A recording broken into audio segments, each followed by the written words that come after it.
Hello, नमस्कार साथियों। आप सभी का एक बार फिर से स्वागत है मेरे चैनल राधे एकेडमी पर। तो आज के इस वीडियो लेक्चर में हम बात करेंगे यूजीसी नेट हिंदी साहित्य दिसंबर 2024 के लिए जो हमारी वीडियो लेक्चर चल रहे थे, उनमें हम यूनिट 5 हिंदी कविता को लेकर चल रहे थे। तो उसमें हमने अब तक सुमित्रा नंदन पंत और निराला और महादेवी वर्मा जी और नागार्जुन जी की कविताएं कर ली हैं।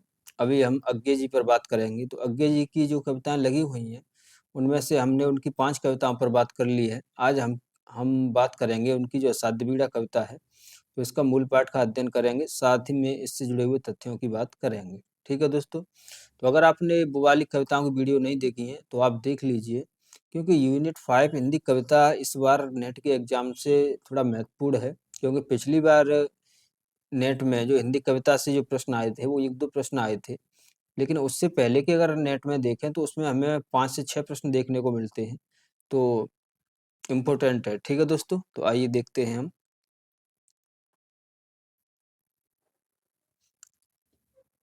साथियों, अगर हम सबसे पहले बात करें असाध्य बीड़ा की, जो असाध्य बीड़ा कविता है, असाध्य बीड़ा का मतलब होता है जिसे कोई साध न सका हो। ठीक है, यानी जैसे कोई किसी ने बजा न सका हो, वही होती है असाध्य बीड़ा। ठीक है, ये तो होगा इसका नामकरण। इसका जो प्रकाशन है वो 1961 में होता है, और 1961 में जब अज्ञे जी का एक प्रमुख काव्य संग्रह आंगन के पार द्वार प्रकाशित होता है 1961 में, उसी में ये कविता प्रकाशित होती है। ठीक है दोस्तों, तो आंगन के पार द्वार ये अज्ञे जी का एक प्रसिद्ध कविता संग्रह है, जिसमें उन्होंने 2 साल की कविताओं को संकलित किया किया है। इसमें 1959 से लेकर के, ये बात आप नोट कर लेना, आंगन के पार द्वार में 1961 से लेकर के 1959 59 से लेकर के 1961 तक की कविताएं इसमें संकलित की गई हैं। ठीक है, और अगर आप अज्ञे के बारे में जानना चाहो तो इससे का जो पहला वीडियो है उस पे हमने कवि पे विस्तार से चर्चा की हुई है, लेखक से जुड़े हुए सारे तथ्यों की बात की हुई है, तो आप वो भी देख लीजिए पहले। ठीक है दोस्तों, अब हम असाध्य बीड़ा से जुड़े हुए तथ्यों की बात करें तो सबसे पहले है कि यह कविता अल्मोड़ा में 1961 में लिखी गई है। ठीक है दोस्तों, अल्मोड़ा में यह कविता, जो अज्ञे जी की अगर आप कविताएं कहानी कुछ भी देखोगे तो उन्होंने विशिष्ट स्थान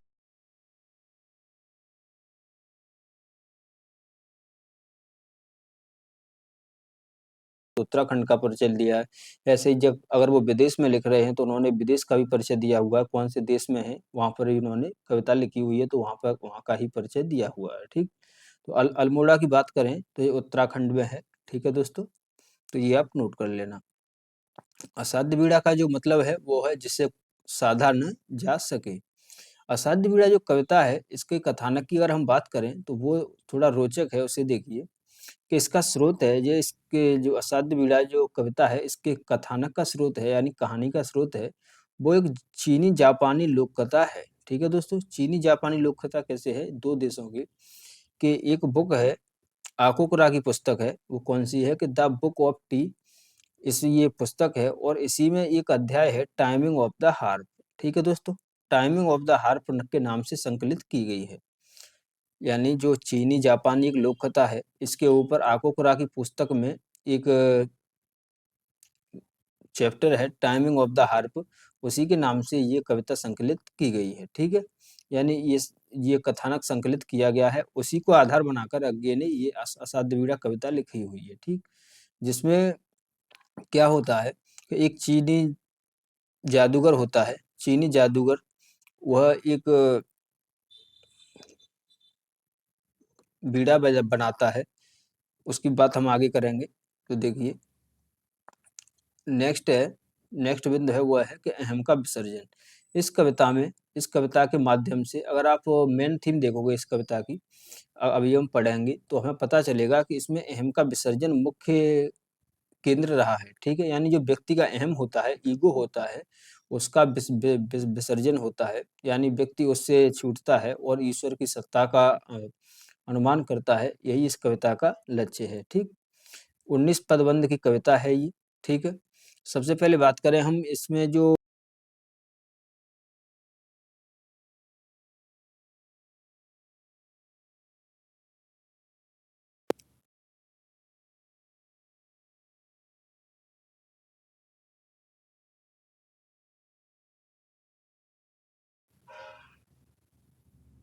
एक मिनट। हाँ,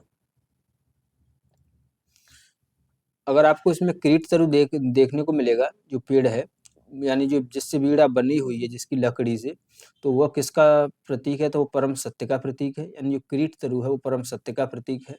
फिर हम बात करें जो बीड़ा से संगीत निकला हुआ है, बीड़ा से।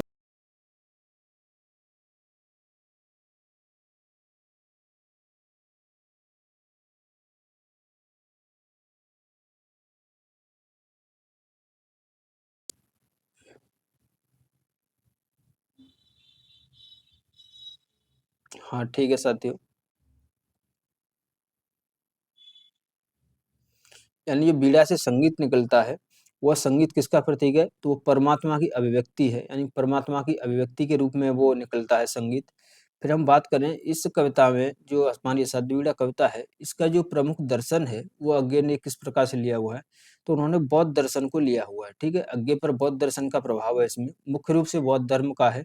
उसमें अस्तित्ववाद है, इलियट से भी थोड़े प्रभावित हैं, तो वो सब भी है, लेकिन मुख्य है वो बौद्ध दर्शन का प्रभाव है। ठीक है, बौद्ध दर्शन की कौन सी परंपरा है? तो उसमें एक बौद्ध दर्शन में, महायान में एक परंपरा है जैन संप्रदाय, उसी में से एक वो मानते हैं, वो है तत्ता। ठीक है, तत्ता जो शब्द है ये जैन संप्रदाय में चलता है, यानी वो जैन जैन संप्रदाय कहाँ पे चलता है? तो जापान में चलता है बौद्ध धर्म का, उसी का इसमें निरूपण किया गया है। ठीक है, तत्ता का मतलब होता है बाहर से भीतर, यानी जो बाहर जगत से अंतर जगत की यात्रा होती है, जिस प्रकार बौद्ध ने अपनी साधना करके जो ज्ञान प्राप्त किया हुआ था, उसी प्रकार से जो प्रियंवद है, वो बाहरी प्रवेश से जाकर के अपने अंतर्मन को सुनता है, तभी वो बीड़ा को साध पाता है। ठीक है, तो तत्ता में क्या होता है? बाहर जगत से अंदर की यात्रा होती है, बाहर से भीतर की। ठीक है, तो जैन संप्रदाय कहाँ पे है? तो जापान में बौद्ध धर्म की महायान शाखा है। नेक्स्ट है कि जो बीड़ा है वो कीट तरु से बनती है, निर्माण उसका कौन करता है? तो वज्र कीर्ति करता है। ठीक है, यहाँ पर जो अज्ञे की कविता है, इसमें वज्र कीर्ति नामक उन्होंने जो पात्र लिया हुआ है वो बीड़ा को बनाता है। लेकिन यहीं आप अगर बात करोगे जो मूल कथानक की, तो उसमें एक जादूगर है चीन में, चीन का एक जादूगर है, वह इसको बनाता है। ठीक है, बजाया किसने है? तो प्रियंवद ने बजाया है। और अगर आप इस कथा में बात करोगे तो इसे पीओ ने बनाया हुआ बजाया था। ठीक है, ये मूल कथा से जो पात्र हैं वो हैं। ठीक, अब हम बात करते हैं कविता की। अगर दोस्तों इस कविता से अगर जो तथ्य पूछे जाएंगे वो इन्हीं में से पूछे जाएंगे, तो इन्हें आप जरूर ध्यान रखिएगा। ठीक, अब हम बात करते हैं कविता की। तो कविता देखिए, कविता कैसे शुरू होती है कि आ गई प्रियंवद केस कम्बली गुफा गे, राजा ने आसन दिया।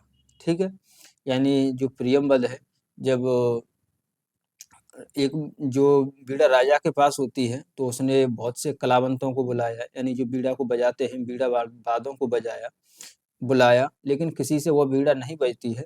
तो फिर अंत में जो राजा हैं उनको एक मंत्री सूचना देता है कि एक प्रियंवद नाम से बीड़ा वादक हैं और बहुत अच्छे हैं, तो वो शायद इस बीड़ा को बजा दें। तो राजा इसी आदेश पर प्रियंवद को बुलाता है, प्रियंवद केस कम्बली को। तो जैसे ही वो प्रियंवद राजा की सभा में आता है, तो राजा कहते हैं कि आ गए प्रियंवद केस कम्बली गुफा गे। ठीक है, यानी केस कम्बली, यानी जो केसों का कम्बल धारण करते हैं, इस वजह से उनका नाम केस कम्बली पड़ा है। और गुफा गे इसलिए क्योंकि वो पर्वत की गुफा में रह करके अपनी साधना करते हैं। ठीक है, तो आ गए प्रियंवद केस कम्बली गुफा गे, राजा ने आसन दिया और कहा कृत कृत हुआ मैं तात पधारे आप, यानी भरोसा है अब मुझे, साध आज मेरे जीवन की पूरी होगी।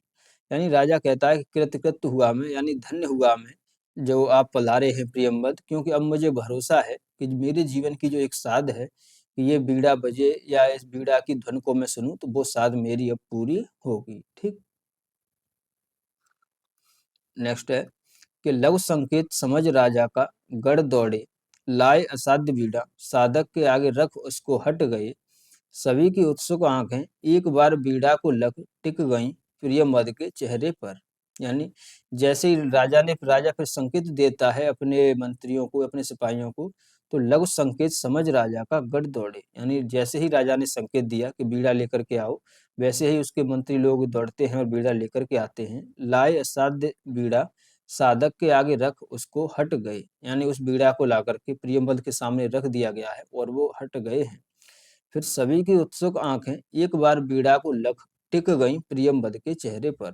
यानी जो राजा की सभा लगी हुई थी, तो सभी ने एक बार बीड़ा को देखा और फिर वो साधक को देखने लगे, यानी प्रियंवद को देखने लगे और उसी पर उनकी निगाह टिक गई। ठीक दोस्तों, एक बात बता दूं मैं, जो मैंने पंक्तियों को बोल्ड कर रखा है, इन पंक्तियों को आप विशेष रूप से देखना, क्योंकि जो एनटीए यूजीसी नेट में अब प्रश्न पूछने का जो ट्रेंड है वो यह है कि कविता से 4 या 5 पंक्तियों को तुम्हें दे देगा और बोलेगा कि इन्हें कविता में आए हुए क्रम के अनुसार लगाइए। तो आपको पूरी कविता का पाठ करना होगा और साथ ही कविता को याद भी करना होगा कि किस प्रकार से कविताएं आई हुई हैं। तो आप ये ध्यान देते चलिएगा। ठीक है, 1 मिनट।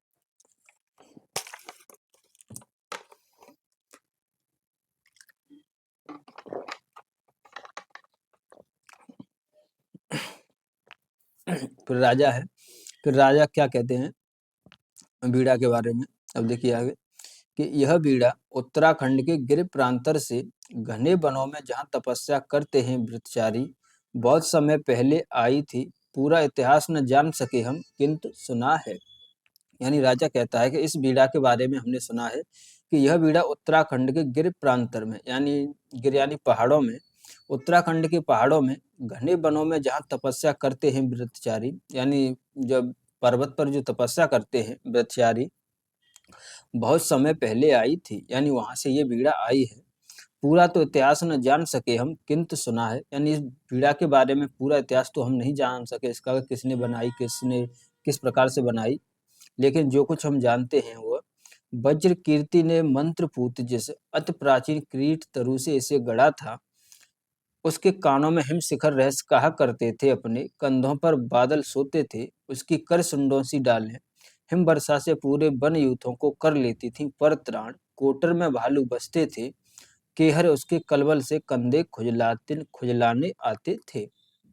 यानी जो राजा है वो कह रहा है कि इसके बारे में हमने सिर्फ इतना ही सुना हुआ है कि वज्र कीर्ति ने मंत्रपूत जिस अति प्राचीन कीर्त तरु से इसे गढ़ा था। यानी ये वज्र कीर्ति नाम का व्यक्ति था। यानी बीड़ा को किसने बनाया था, तो वज्र कीर्ति ने बनाया था। हमने ऊपर भी देखा, ये आप ध्यान रखना। तो वज्र कीर्ति ने मंत्रपूत जिस अति प्राचीन किरीट तरु से इसे गढ़ा था। यानी वज्र कीर्ति है, उसने अपने मंत्रपूत से यानी अपनी साधना से इस बीड़ा को किरीट तरु की लकड़ी से बनाया था। उसके कानों में हिम शिखर रहस्य कहा करते थे अपने। यानी जो किरीट तरु है, अब इसकी विशेषताएं बताई है राजा ने कि जो पेड़ है उसके कानों में उसके कानों में हिम शिखर रहस्य कहा करते थे, अपने कंधों पर बादल सोते थे। यानी वो पेड़ इतना लंबा था, इतना ऊंचा था कि उसके कानों में जो पर्वत हैं, पर्वत की चोटियां हैं, हिम शिखर पर्वत की चोटियां हैं, वो अपने रहस्य कहा करती थी और उसके कंधों पर बादल सोते थे। ठीक है, यानी ये बीड़ा इतनी लंबी है कि उसके कानों में तो हिम शिखर की चोटियां यानी पर्वत की चोटियां अपने रहस्य कहा करती थी और बादल उसके कंधों पर सोते थे। उसकी कर सुंडों सी डालें, कर सुंडों का मतलब होता है हाथी की सूंड जैसी, यानी उसकी हाथी की सूंडों जैसी डालें थी, इतनी लंबी लंबी बड़ी, हिम वर्षा से पूरे यूथों को कर लेती थी परित्राण। यानी जब वर्षा होती थी, हिम वर्षा यानी जब पर्वत में वर्षा होती थी, वो वन यूथ होता है, मतलब वन के समूह, वन में जो जीव जानवर जीव जंतु रहते हैं उनका समूह, यानी जब वर्षा होती थी तो पूरे वन यूथों को यानी पूरे समूह को अपने में उनकी रक्षा करती थी। परित्राण मतलब होता है रक्षा करना, तो उनकी सबकी रक्षा करती थी, यानी उनको सबको अपने में ढक लेती थी। जिसके कोटर में भालू बसते थे, यानी कोटर होता है, कोई पेड़ होता है तो उसमें थोड़ी-सी जगह बन जाती है उसके तने में, तो उसी को कोटर कहते हैं। तो उसके कोटर में भालू बसते थे, केहर उसके कलवल से कंधे खुजलाते थे। केहर का मतलब होता है यहाँ पे शेर या बाघ, शेर समझ लीजिए।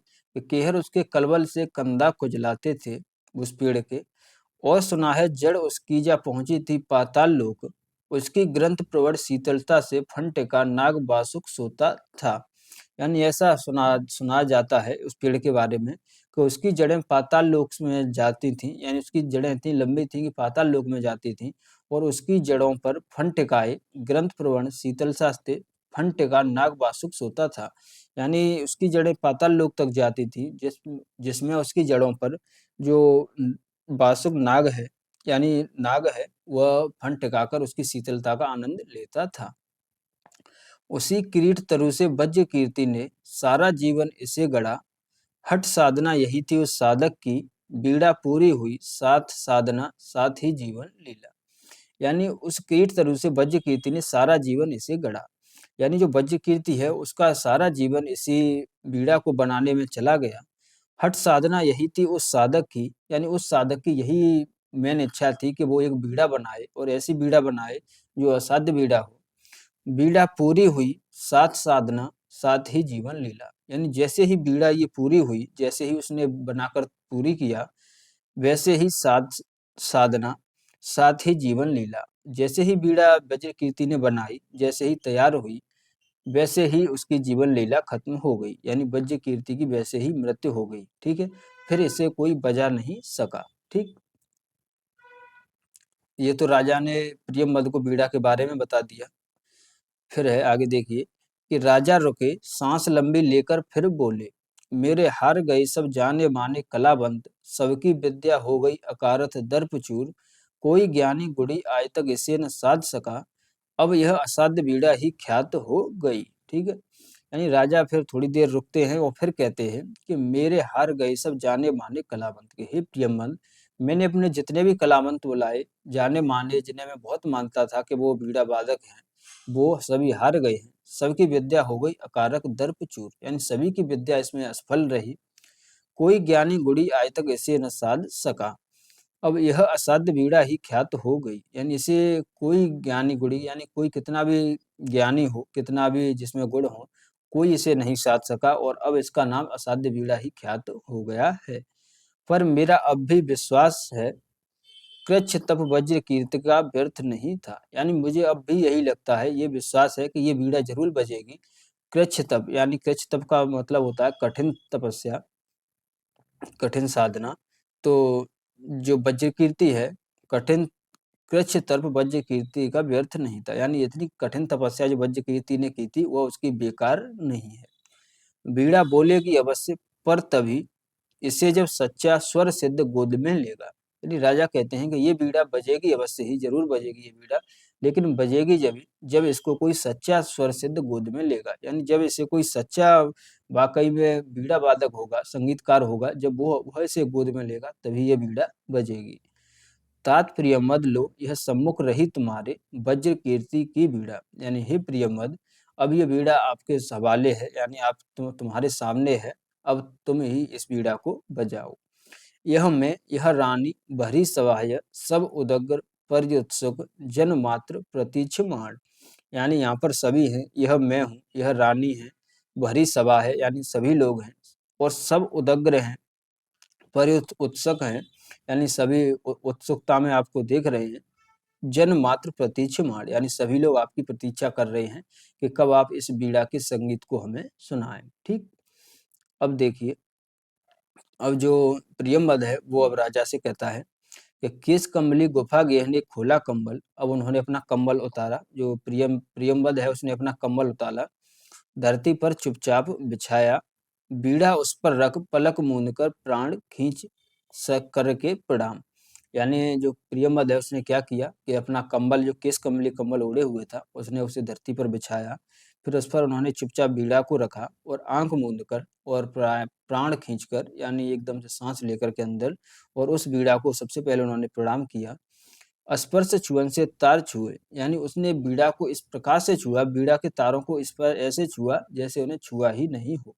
स्पर्श छुअन से तार छुए। ठीक, धीरे बोला, राजन पर मैं तो कलावंत हूँ नहीं, शिष्य साधक हूँ। यानी जो प्रियमवद है, प्रियमवद की सबसे अच्छी विशेषता उन्होंने क्या बताई है, तो वो देखिए कि धीरे बोला, राजन पर मैं तो कलावंत हूँ नहीं, शिष्य साधक हूँ, जीवन के अनकहे सत्य का साक्षी वज्र कीर्ति। यानी हे राजा, मैं तो कोई कलावंत नहीं हूँ, मैं तो मात्र एक शिष्य साधक हूँ, जीवन के अनकहे सत्य का साक्षी, ठीक, वज्र कीर्ति। आगे देखिए कि प्राचीन किरीट तरु अभिमंत्रित बीड़ा। ठीक, जो बीड़ा के बारे में बताया है कि प्राचीन क्रीट तरु से बनी हुई अभिमंत्रित बीड़ा है।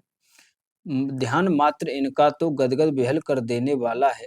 चुप हो गया प्रियंवद, सभी सभा भी मौन हो रही। यानी ये कहते हुए कि ये बहुत प्राचीन क्रीट तरु से बनी हुई बीड़ा है, इसका भी अभिनंदन करता हूँ। और इसी भाव से वो चुप हो गया और फिर पूरी सभा भी चुप हो गई और उसी की तरफ देखने लगी। ठीक, अब जो प्रियंवद है वो क्या करता है कि वाद्य उठा, साधक ने गोद रख लिया, धीरे धीरे झुक उस पर, तारों पर मस्तक टेक दिया।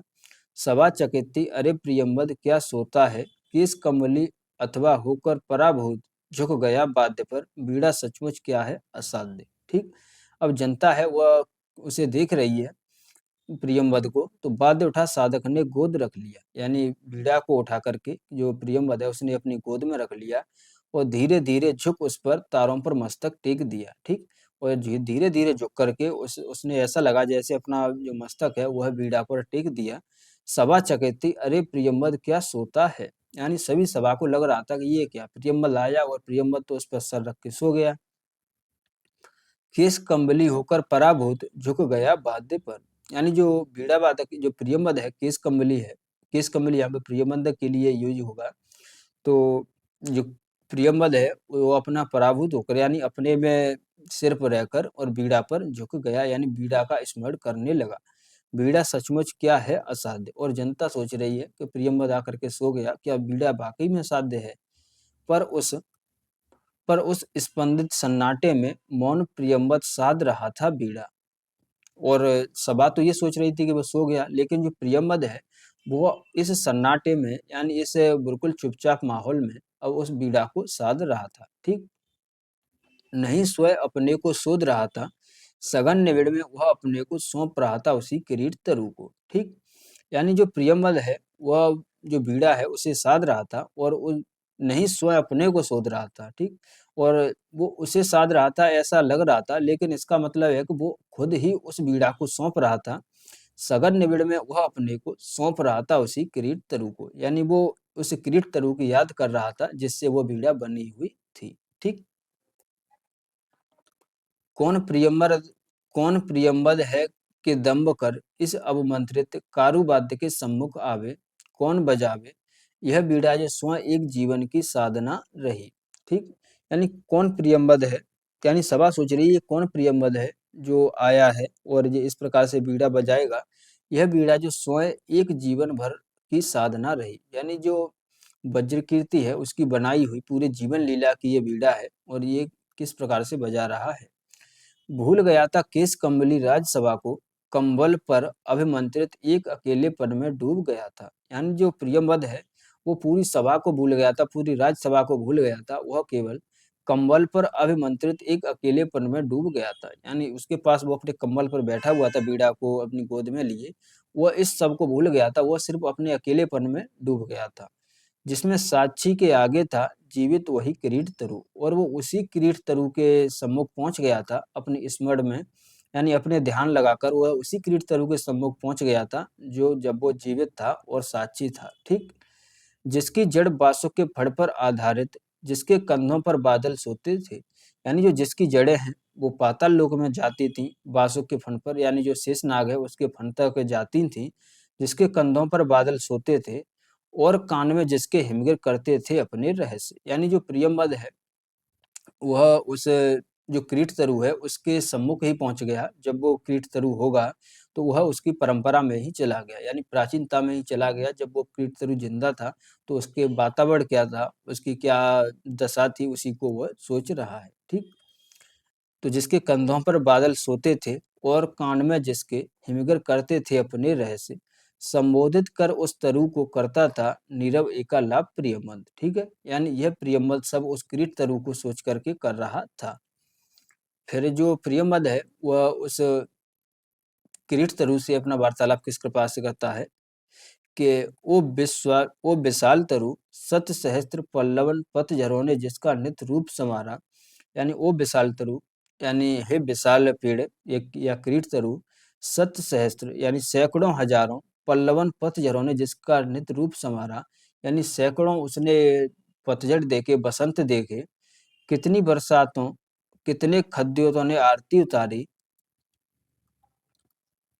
यानी कितनी ही बरसातें आई, कितनी ही उसने बरसातों के मौसम देखे, जिन बरसातों ने उसको धुला, उसकी आरती उतारी।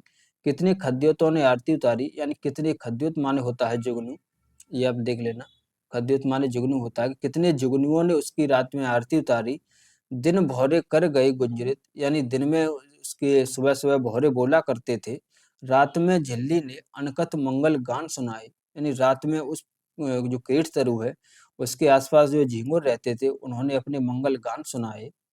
साँझ सवेरे अनगिन अनचीहे खव कुल की मोद भरी कीड़ा कालिल, डाली डाली को कपा गईं। यानी जो साँझ सवेरे उसके जो खवकुल यानी जो पक्षियों का समूह है, वो उस पे बोला करता था, उसकी डालों पर। और कितनी ही कीड़ाएँ, कितनी ही जो पक्षी हैं, उनका चहचहाना इस बीड़ा के स्वर में होगा, यानी इस कीट तरु को सुनाते थे। ओ दीर्घकाय, ओ पूरे झारखंड के अग्रज, तात सखा गुरु आश्रय, त्राता मह छाय। यानी जो प्रियम्बद है, वह सुक्रीट तरु को संबोधित करते हुए कह रहा है कि ओ दीर्घकाय, ओ पूरे झारखंड के अग्रज, तात सखा गुरु आश्रय, त्राता मह छाय। यानी वो विशाल तरु, यानी वो दीर्घकाय, वो झारखंड के अग्रज, जो तू मेरा गुरु भी है, सखा भी है, मुझे अपनी शरण में ले। त्राता मह छाय, यानी मुझे अपनी शरण में ले। वो व्याकुल मुखरित वन ध्वनियों के वृंदगान के मूर्त रूप।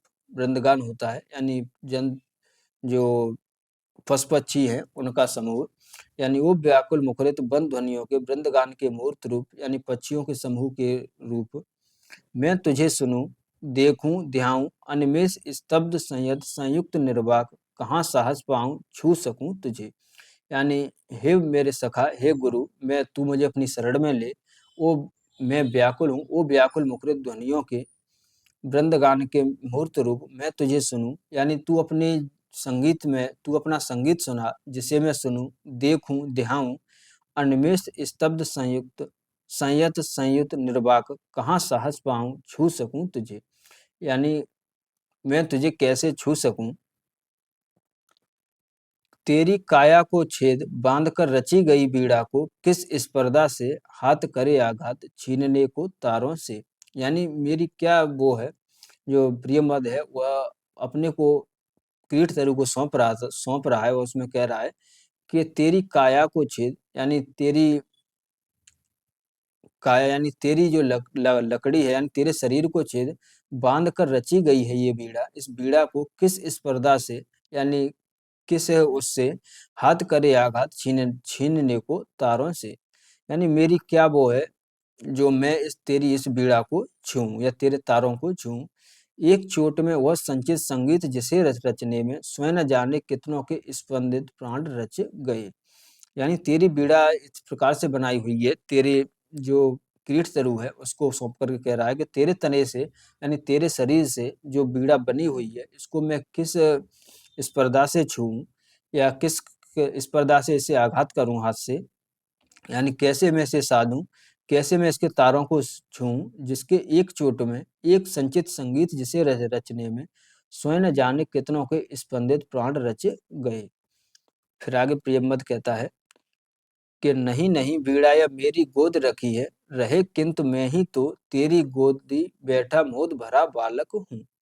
और प्रियम्बद कह रहा है कि नहीं नहीं बीड़ा या मेरी गोद रखी है, यानी ऐसा नहीं लग रहा कि जैसे ये बीड़ा मेरी गोद में रखी हुई है, ऐसा लग रहा है। लेकिन किंतु मैं ही तो तेरी गोद में बैठा मोद भरा बालक हूँ, लेकिन मैं ही तो बीड़ा की गोद में बैठा हुआ एक छोटा सा बालक हूँ। ओ तरु तात संभाल मुझे, मेरी हर किलक पुलक में डूब जाए, मैं सुनूं गुनू विस्मय से भर आंकूं, तेरे अनुभव का एक एक अंतः स्वर। यानी हे तरुतात, यानी हे पेड़ या हे क्रीट तरु, तू संभाल मुझे, मेरी किलक को सुन, पुलक में डूब जा, यानी मेरी पुलक में डूब जा। मैं सुनूं, यानी मैं सुनूंगा, गुनू विस्मय से भर आंकूं, तेरे अनुभव का एक एक अंतः स्वर। यानी पहले मैं तेरे एक एक अंतः स्वर, यानी तेरे में जो ध्वनियां बसी हुई हैं, यानी जो संगीत बसा हुआ है, उसको मैं सुनूं। ठीक, तेरे दोलन की लोरी पर झूमूं मैं तन्मय, गा तू, यानी तेरे संगीत की जो लहरें निकलेगी, उनको मैं सुनूं और उनमें तन्मय होकर सुनूं मैं, गा तू। तेरी लय पर मेरी सांसें, भरे पूरे रीते विश्रांति पाए। ठीक। नेक्स्ट है कि गा तू यह बीड़ा रखी है, तेरा अंग अपंग किंतु अंगी तू अक्षत, आत्म भरित रस विद तू गा। मेरे अंधियारे अतंत स में आलोक जगा, स्मृति का श्रुति का तू गा तू गा तू गा। यानी जो प्रियमद है वह कह रहा है बीड़ा को संबोधित करते हुए या किरीट तरी को संबोधित करते हुए कि तू गा, ये बीड़ा मेरी गोद में रखी हुई है, लेकिन सच तो यह है कि इस बीड़ा की गोद में ही मैं रखा हुआ हूँ और यह बीड़ा रखी है, तेरा अंग अपंग किंतु अंगी अछत, आत्म भरित रस विद तू गा, और मेरे अंधियारे अतत में आलोक जगा। यानी मेरा जो अंधियारा मन है, यानी जो मेरा जो ज्ञान है वो अंधकार में है, उसमें तू स्मृति का श्रुति का यानी वेदों का ज्ञान तू इसमें भर और तू इसे गा। ठीक। नेक्स्ट है कि हाँ मुझे स्मरण है, बदली कौंद पत्तियों पर वर्षा बूंदों की पटपट, घनी रात में महुए का चुपचाप टपकना। अब यहाँ से जो वज्रकीर्ति है वह जो कीट तरु है उसकी परंपरा को स्मरण करता है कि उस परंपरा में क्या रहा होगा, उस जब वो पेड़ रहा होगा तो कि बदली कौंद पत्तियों पर वर्षा बूंदों की टप टप, यानी जब बादल बरसते होंगे, बदली कौंद पत्तियों पर यानी जब बादल बरसते होंगे तो तेरी पट्टियों तेरे पत्तों पर या बूंदें गिरती होंगी वर्षा की पट पट। घनी रात में महुए का चुपचाप टपकना, यानी आधी रात में जब महुए का फल टपकता होगा यानी चूता होगा महुआ, तो उसकी टप टप। चौके खग शावक की चेहुक, यानी एकदम से पक्षियों का चेंकना, यानी खग शावक यानी पक्षियों के समूह का एकदम से चेंकना। शिलाओं को दुलराते बन झरने के, द्रुत लहरीले जल का कल निदान। यानी जो झरने हैं, जब वो जो बन झरने हैं उनके पानियों का शिलाओं से होकर यानी पत्थरों से होकर के गिरना, उसका कल निनाद यानी उस उनकी ध्वनियां। कोहरे में छनकर आती पर्वतीय गांव के उत्सुक ढोल की थाप, यानी जो पर्वतीय गांव है जो उनकी ढोलक जब बजती है तो उस ढोलक की थाप जब कोहरे में छिनकर आती है वो अभी तुझ में होगी। गडरियों की अनमनी बांसुरी, यानी जब गडरिये अपनी जो भेड़ों को चराने आते थे, जब वो बांसुरी बजाते थे तो उनकी बांसुरी की आवाज। कट फोड़े का ठेका, फूल सुंघनी की आतुर फुरकन, ओस बूंद की ढरकन, इतनी कोमल तरल कि झरते झरते मानो हर श्रृंगार का फूल बन गई। यानी जब जो ओस की बूंदे हैं जब वो पत्तों पर, जब पेड़ों के पत्तों पर गिरती हैं तो धीरे धीरे से वो टपकती हैं, और जब वो हर श्रृंगार के फूल पर गिरती हैं यानी ओस की बूंदें, तो वो श्रृंगार एक जो फूल है वो एकदम से खिल जाता है। तो उसकी ध्वनियां मेरे शरद के ताल मेरे शरद के ताल लहरियों की सरसर ध्वनि, क्रूंजों का क्रेंकार, कांद लंबी टिटिब्ब की, पंख युक्त सायक सी हंस बलाका, चीड़ बनों में गंध अंध उन्मद अतंग की जहां तहां टकराहट, जल प्रपात का प्लुप्त एक स्वर, झिल्ली दादुर कोकिल चातक की झंकार, पुकारों की यति में संस्कृत की साएं साएं। यानी भरी सर्दी में लहरियों सी सरसर ध्वनि, यानी जब सर्दी में जो वायु चलती है उनकी सरसर ध्वनि, क्रूजों का केंकार, कांद लंबी टिटिब्ब की, पंख युक्त सावक सी हंस बलाका, यानी हंसों के उड़ने की एकदम से जब पक्षी उड़ते हैं तो उनकी ध्वनि पेड़ से, चीड़ बनों में गंध अंध उन्मद पतंग की जहां जहां टकराहट, जल प्रताप का प्लुप्त स्वर, यानी जो झरने हैं जलप्रपात है उसका एकदम से पत्थर पर गिरना और उसकी स्वर, झिल्ली दादुर यानी झींगुर दादुर, कोकिल चातक यानी कोयल पक्षी और चातक पक्षी की झंकार, पुकारों की यति में संशय की साएं साएं, यानी उन सभी की ध्वनियां। फिर बज्रगीत कहता है कि हाँ मुझे स्मरण है, दूर पहाड़ों से काले मेघों की बाढ़, हाथियों का मानो चिहाड़ रहा हो यूथ। यानी जब दूर पहाड़ों से जब मेघ आपस में टकराते हैं, जब पानी जब बरसात होती है तो उसकी ध्वनि जैसे हाथियों का मानो चिहाड़ रहा हो यूथ, यानी जैसे हाथियों के जो समूह हैं वो चिहाड़ रहे हों। घरघराहट चढ़ती बहिया की, रेतीले कगार पर गिरना छप छड़ाप, झंझा की फुफकार तप्त, पेड़ों का अर्रा कर टूट टूट कर गिरना, ओले की कर्री चपत, जमे पाले से तनी कटारी सी सूखी घासों की टूटन, ऐंठी मिट्टी की ऐंठी मिट्टी का स्निग्ध धाम में धीरे धीरे रिसना, हिम तुषार के फाहे धरती के पावों को सहलाते चुपचाप, घाटियों में भरती गिरती चट्टानों की गूंज, कांपती मंद्र गूंज अनगूंज सांस खोई सी धीरे धीरे नीरव। यानी इन सभी में जो बीड़ा के जो किरीट तरु की जो ध्वनियाँ हैं, उनमें कौन-कौन सी ध्वनियाँ होती हैं, उसको प्रियंवद स्मरण कर रहा है उन सभी का। मुझे स्मरण है हरी तलहटी में छोटे पेड़ों की ओट ताल पर बंधे समय वन पशुओं की नाना भेद आतुर तृप्त पुकारें। यानी जो पेड़ है उसकी हरी तलहटी में, यानी छोटे पेड़ों की ओट ताल पर, यानी जो ताल है उसके किनारे जो पेड़ खड़े हुए हैं, उसके आसपास वन्य पशुओं का, यानी जो वन्य पशु हैं उनका आपस में चिहड़ना और बोलना। जैसे उसमें गुर्जन है, घुंघर है, चींक है, भूक है, हुक्का है, चिचियाहट है, यानी जो अन्य-अन्य पशुओं के जो बोलने की जो वो बातें हैं वो हैं। कमल कुमुद पत्रों पर चोर पैर द्रुत धावित जल पंछी की चाप। यानी जो कमल है उसकी कुंदनी पर एकदम से जो पक्षी है वो आकर के चुपचाप बैठता है। थाप दादुर की चकत छलांगों की, पंथी के घोड़े की टाप अधीर, चंचल धीर थाप भैंसों के भारी खुर की। ठीक, यानी भैंसों के जो चलने के से जो उनके खुरों से जो आवाज होती है वह, और पंथी के घोड़े की टाप अधीर, यानी जो कोई घोड़े पर बैठता है, सवारी करता है, तो जब घोड़ा चलता है तो उसकी चलने की टाप है। मुझे स्मरण है उस मुझे स्मरण है उजग क्षितिज से किरण भोर की पहली जब तकती है उस बूंद को, उस क्षण ही सहसा चौंकी सी सिहरन।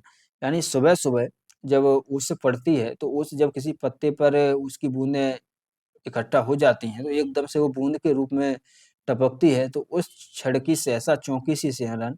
और दोपहरी में जब घास फूल अनदेखे खिल जाते हैं, मोमाखियां असंख्य झूमती करती हैं गुंजार। यानी असंख्य मोम जो मधुमक्खियां हैं वह झूमती करती रहती हैं गुंजार। उस लंबे बिल में छड़ का तंद्रालम ठहराव, यानी उस छड़ में जो संगीत बनता है वह भी संगीत तूने सुना होगा।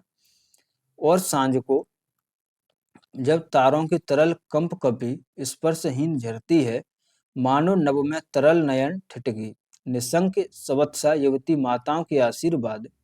यानी जब सांझ में जब तारे चमकने लगते हैं तो उन पर जब सभी लोग देखते हैं तो उसमें जो माताएं हैं वो अपने बच्चों को आशीर्वाद देती हैं। उस संध्या निमिष की पुलकन लीलामय, यानी उस समय की लीलामय जो वो है वह भी तूने सुनी होगी।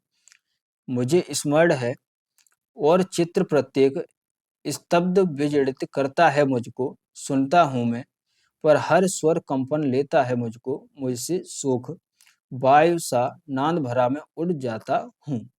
ठीक, मुझे स्मरण है पर मुझको मैं भूल गया हूँ, सुनता हूँ मैं, पर मैं मुझसे परे शब्द में लीलामय। ठीक है, यानी इन सबको मैं सुन रहा हूँ, इन सबका मैंने जो ध्वनियाँ हैं ये सब मैंने सुनी हुई हैं और इनका मैं स्मरण कर रहा हूँ। ठीक, अब जो वज्रकीर्ति है वो आगे कहता है, वो सॉरी प्रियम्बद आगे कहता है कि मैं नहीं नहीं, मैं कहीं नहीं, ओ तरु, ओ बन, ओ स्वर संभार, नादमय संस्कृति, ओ रस प्लावन, मुझे क्षमा कर भूल अकिंचनता को मेरी, मुझे ओट दे ढक ले ले छा ले। यानी जो प्रियम्बद है वो कह रहा है कि हे तरु, यानी हे पेड़, हे किरीट तरु, मुझे मेरे स्वर को संभाल, मुझ में नाद भर, वो रस प्लावन, मुझे क्षमा कर भूल अकिंचनता को मेरी, यानी मेरी भूलों को क्षमा कर, मुझे ओट दे ढक ले छा ले, यानी मुझे अपनी शरण में ले ले।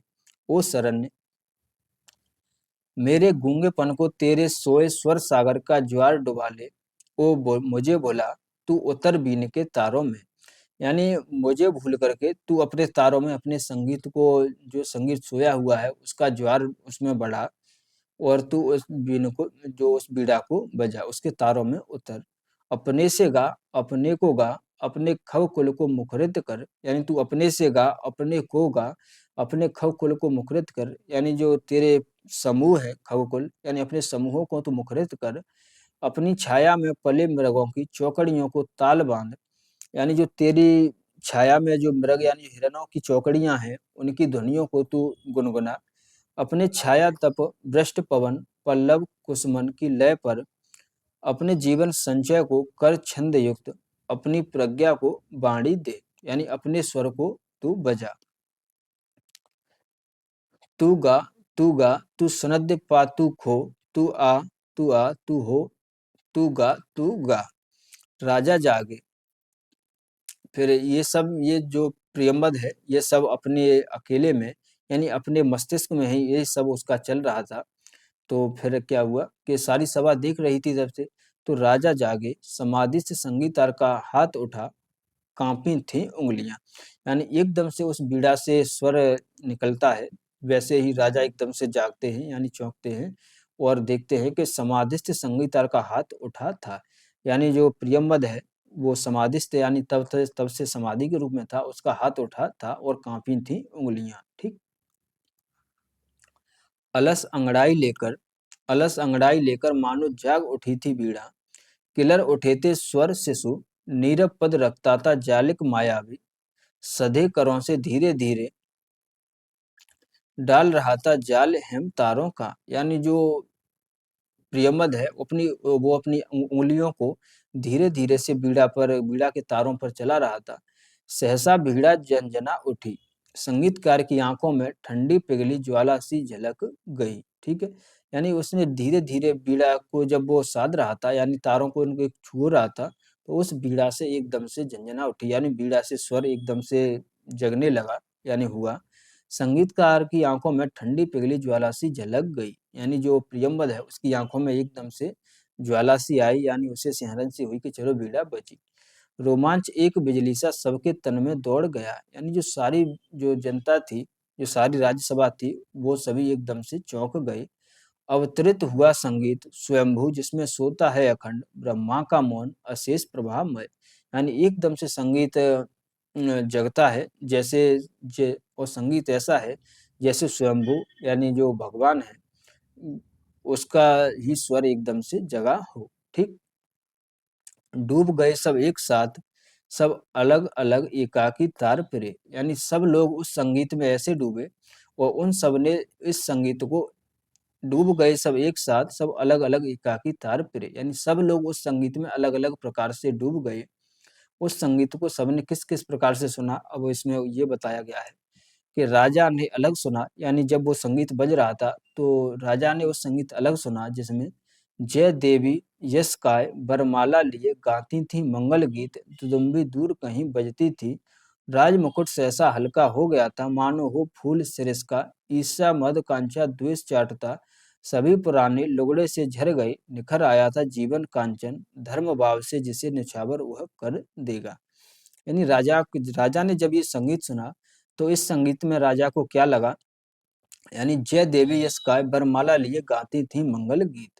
यानी जो राजा है, राजा ने देखा उस संगीत में कि दूर कहीं से उसकी जो विजय विजय की देवी है वह बरमाला लिए, यानी राजा को तो अपने राजपाट से ही मतलब है, लड़ाई हो मतलब युद्ध हो उसका और युद्ध में उसकी विजय हो, तो उसको तो वही सुनाई दिया है कि राजा ने अलग सुना जय देवी यश काय, यानी जो विजय की देवी है वह बरमाला लिए राजा के पास आती हूँ और मंगल गीत गाती हुई राजा के सम्मुख आती हूँ। दुदुम्बी दूर कहीं बजती थी, यानी जो जीत की ध्वनि है, जो जीत का वाद्य यंत्र है, वो कहीं दूर बजता हो। राज मुकुट सहसा हल्का हो गया था मानो फूल सिरस का, यानी जो राजा के मुकुट पर, यानी जो राजा के सिर पर जो सैकड़ों भार होते हैं वो एकदम से हल्का हो गए और राजा का मुकुट बहुत शिरीष फूल की तरह हल्का हो गया, जिसमें ईर्ष्या मद कांक्षा द्वेष चाटता, ये जो राजा के अंदर ईर्ष्या थी, मदकांक्षा थी, द्वेष थे, चाटता थी, ये सभी जो गुण थे वह उसके नहीं रहे। सभी पुराने लुगड़े से झर गए, निखर आया था जीवन कांचन, और उसका जीवन, राजा का जीवन एकदम मणि की तरह चमक गया था। धर्म भाव से जिसे निछावर वह कर देगा, यानी राजा ने सुना जैसे वो अपने जीवन को अब जो जनता की सेवा में है, कर में लगा, जनता के धर्म में लगा देगा। ठीक। अब आता है रानी का कि रानी ने अलग सुना, छटती बदली में एक कौंद कह गई, तुम्हारे ये मणिमाणक कंठहार पट वस्त्र मेखला किंकिण सब अंधकार के कड़ हैं, ये आलोक एक है, प्यार अनन्य उसी की, विद्युता घेरती रहती है रस भर मेघ को, थिरक उसी की छाती पर उसमें छिपकर सो जाती है, आश्वस्त सहज विश्वास भरी। यानी रानी क्या सुनती है उस संगीत में कि छठती बदली में एक कौंद कह गई, तुम्हारे ये मड़ माड़क कंठहार पट वस्त्र मेखला किंचन सब अंधकार के कड़ है, आलोक एक है प्यार अनन्य उसी की वेद्यता घेरती रहती है। यानी जो रानी है उनसे एकदम से एक आवाज आकर कहती है कि जो तुम मड़े माड़क यानी जो तुम मड़ियों से बनी हुई माला पहनी हुई हो, कंठहार यानी जो हारों को पहनी हुई हो, पट वस्त्र यानी अच्छे वस्त्रों को और आभूषणों को पहनी हुई हो, मेखला मेढ़ी मेखला किंकिड़ यानी जो मेखला से बने हुए हैं, ये सभी अंधकार हैं, इनमें कुछ नहीं है। यानी जो रानी जो अपनी वेशभूषा धारण किए हुई थी उसको उसी का स्वर सुनाई दिया। ठीक है, आलोक एक है प्यार प्यार अनन्य उसी की विद्युलता घेरती रहती है, रस भार मेघ को थिरक उसी की छाती पर उसमें छिपकर सो जाती है। आश्वस्त आश्वस्त सहज विश्वास भरी रानी उस एक एक प्यार को साधेगी। यानी रानी है जो अब इन सबको छोड़ करके उसे एक ब्रह्मा का ही ध्यान करेगी। ठीक, सबने भी अलग अलग संगीत सुना, यानी और भी लोग थे उन्होंने अलग अलग सभी ने संगीत सुना, जिसमें वो कृपा वाक्यता प्रभुओं का उसको आतंक मुक्ति का आश्वासन, यानी किसी को उसमें कृपा वाक्य लगा जो बीड़ा के संगीत में किसी को अपनी मुक्ति का आश्वासन लगा, इसको भरी वह भरी तिजोरी में सोने की खनक, यानी जो कोई लालची है उसको तिजोरी में सोने की खनक के समान लगी, उसे बटुली में बहुत दिनों के बाद अन्न की सौंधी बुदबुद, यानी और किसी को जो रसोइया है, बटुली यानी रसोइया है, उसको ऐसे लगा जैसे उसकी रसोई से जो खानवान पक रहा है उसकी सौंधी सी खुशबू आ रही है। किसी एक को नई वधू की सहमी सी पायल ध्वनि, और किसी को ऐसा लगा जैसे नई वधू यानी कोई नई बहू आई है उसकी पायलों की ध्वनि, किसी दूसरे को शिशु की किलकारी, और किसी को लगा जैसे किसी बच्चे की किलकारी हो, एक किसी को जाल फंसी मछली की तड़पन, और किसी को ऐसा लगा जैसे कोई मछली जाल में वेदना से तड़प रही हो, एक अपर को चहक मुक्त नभ में उड़ती चिड़िया की, और किसी को लगा जैसे यानी आकाश में यानी नभ बादल में चिड़िया उड़ रही है, एक तीसरे को मंडी की ठेलम ठेल ग्राहकों की अस्पर्धा भरी बोलियां, और किसी को ऐसा लग रहा है यानी अगर कोई वो होगा व्यापारी होगा तो उसे ऐसा लग रहा है जैसे उसकी दुकान पर यानी बाजार में उसके ग्राहकों में प्रतिस्पर्धा चल रही है, बोलियां लग रही हैं कि उसका सामान मैं लूंगा। चौथे को मंदिर की ताल युक्त घंटा ध्वनि, और किसी जो चौथा आदमी हो उसको ऐसा लग रही है जैसे मंदिर में घंटा बज रहा हो, और पांचवे को लोहे पर सदे हथौड़े की सम चोटें, और यानी अगर कोई लोहार होगा तो उसको ऐसा लग रहा है जैसे लोहे पर हथौड़े की चोटें चल रही हूँ, और छठे को लंगर पर कसमसा रही नौका पर लहरों की अविराम थपक। ठीक, और किसी को ऐसा लग रहा है जैसे लंगर डाल के जो नौकाएं बहती हैं उनकी जो नदी की लहरों से जो नौका पर थापें पड़ती है उसकी थपक उसे सुनाई दे रही हो। ठीक, बट्टिया पर चमरौंदे की रुंदी चाप सातवें के लिए, और आठवें को कुलिया की कटी मेंढ में बहते जल की छुलछुल, इसे गमन नट्टन की एड़ी के घुंघरू की, उसे युद्ध ढोल का, यानी सबको वह तात्पर्य यह है कि सबको वह संगीत अलग अलग सुनाई दिया, किसी को किसी रूप में, यानी जो जैसा सोचता है उसको वैसा ही वह संगीत सुनने को मिला। ठीक, इसे संज्ञा गोधूली की लग टुन टुन, उसे प्रलय का डमरू नाद, इसको जीवन की पहली अंगड़ाई, पर उसको महाजृंभ विकराल काल, सब डूबे तेरे जिफे जागे, हो रहे बंसबद स्तब्ध, यत्ता सबकी अलग अलग जागी संगीत हुई पा गई विलय। यानी सभी की इस लाइन को देखिए, यत्ता सबकी अलग अलग जागी संगीत हुई, यानी सबको उस बीड़ा के स्वर में जो सुनने को मिला वह अलग अलग ही मिला। ठीक, बीड़ा फिर मूक हो गई साधु साधु, राजा सिंहासन से उतरे, रानी ने अर्पत की सतलड़ी माला, जनता बेवल कह उठी धन्य हे स्वर्जित धन्य धन्य। यानी बीड़ा फिर मूक हो जाती है और साधु साधु कहकर के राजा अपने सिंहासन से उतरते हैं। रानी ने अर्पित की सतलड़ी माल, यानी जो रानी है वो अपने गले में जो सतलड़ी माला पहने हुई थी वह उसने अपनी उतारी और प्रियंवद के गले में डाल दी। ठीक है, यानी प्रियंवद को सौंप दी। जनता बेहवल कह उठी धन्य हे सुरजित धन्य धन्य, और जो जनता है यानी जो राज्यसभा में जो बैठे हुए लोग हैं वो जो वज्र कीर्ति है उसका धन्यवाद देने लगे। संगीतकार बीड़ा को धीरे से नीचे रख ढक मानो गोदी में सोए शिशु को पालने डालकर मुग्ध माँ हट जाए दीठ से दुलारती उठ खड़ा हुआ। यानी जो प्रियमवद है उसने धीमे से बीड़ा को अपनी गोद से लिया और उसे जमीन पर ऐसे रखा जैसे कोई माँ अपने शिशु बच्चे को, यानी कोई माँ अपने बच्चे को पालने में सुला जो जिस जो प्रियमवद है उसने उस बीड़ा को अपनी गोद से इस प्रकार से निकाला, उस प्रकार से उसे नीचे रखा जैसे कोई माँ अपने बच्चे को, जब जो बच्चा उसकी गोद में सो गया हो उसको धीरे से पालने में सुलाती है और उसे दुदकारती है, यानी वैसे ही उस प्रियमवद ने उस बीड़ा को नीचे रखा। बढ़ते राजा का हाथ उठा करता आवर्जन बोला और राजा राजा की ओर जाकर के उसने बोला, प्रियमवद बोलता है कि श्रेय नहीं कुछ मेरा, मैं तो डूब गया था स्वयं शून्य में, बीड़ा के माध्यम से अपने को मैंने सब कुछ को सौंप दिया था, सुना आपने जो वह मेरा नहीं न बीड़ा का था, वह तो सब कुछ की तथता थी, महाशून्य महामौन्य अविभाज्य अनाप्त अद्रवित अप्रमेय, जो शब्दहीन सब में गाता है। यानी प्रियमवद कहता है कि जो भी मैंने ये बीड़ा बजाई, यानी जो बीड़ा को मैंने साधा, उसमें मेरा कोई श्रेय नहीं है, मैं तो डूब गया था स्वयं शून्य में, यानी मैं तो अपने में डूब गया था, यानी अपने अंतर्मन में चला गया था। बीड़ा के माध्यम से अपने को मैंने सब कुछ को सौंप दिया था, यानी बीड़ा के माध्यम से मैंने अपने को बीड़ा को ही सौंप दिया था। सुना आपने जो वह मेरा नहीं न बीड़ा का था, यानी जो आपने संगीत सुना वह न मेरा था न बीड़ा था, वह तो सब कुछ की तथता थी, यानी वो तो बाहर जगत से अंतर जगत की यात्रा थी। और महाशून्य व महामौन वह तो उसी अखंड जो महाशून्य है उसी की जो ध्वनि है वही हमें सुनाई दी। ठीक, जो उसमें गाता है, नमस्कार कर मुड़ा प्रियमवद केश कंबली, लेकर कंबल गेह गुफा को चला गया, उठ गई सभा सब अपने अपने काम लगे, युग पलट गया प्रिय पाठक यूं मेरी वाणी भी मौन हुई।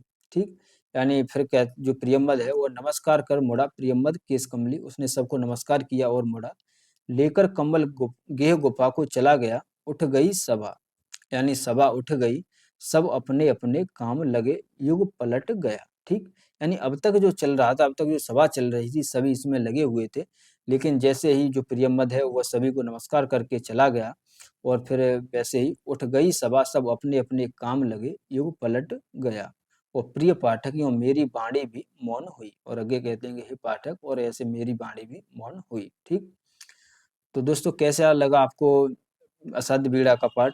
एक बार अगर आप इसको स्वयं पढ़ेंगे, एक बार आप ऐसा करिए, इस कविता को स्वयं पढ़िए और जो मैंने पंक्तियों को हाईलाइट किया हुआ है इनको आप जरूर विशेष रूप से देखिए, और जिस जिस शब्द को मैंने रेड किया हुआ था, जैसे ये शब्द है ओ शरण्य, इसी प्रकार से जो पिछला एग्जाम है उसमें ये एक एक शब्द को लेकर क्वेश्चन पूछा था, ऐसे 5 शब्द दिए हुए थे, ओ शरण्य, ओ तरु तात, ओ शरण्य, इस प्रकार से उसने दिए हुए थे और पूछा था कि इन्हें कविता में आई कि पंक्तियों में आने के क्रम में लगाइए। ठीक है, तो दोस्तों इस कविता का आपको विशेष रूप से अध्ययन करना है, कविता के ये एग्जाम के पॉइंट ऑफ व्यू से महत्वपूर्ण कविता है, तो एक बार आप जरूर देखिए अपने हिसाब से, तो आपको निश्चित ही कविता समझ आएगी। तो मिलते हैं दोस्तों नेक्स्ट वीडियो में, धन्यवाद। दोस्तों ज़्यादा से ज़्यादा हो सके तो मेरी वीडियो को शेयर कीजिए, लाइक कीजिए, और वीडियो आपको कैसी लगी वो कमेंट बॉक्स में अपनी प्रतिक्रिया अवश्य दीजिए। ठीक है दोस्तों, धन्यवाद, मिलते हैं नेक्स्ट वीडियो में।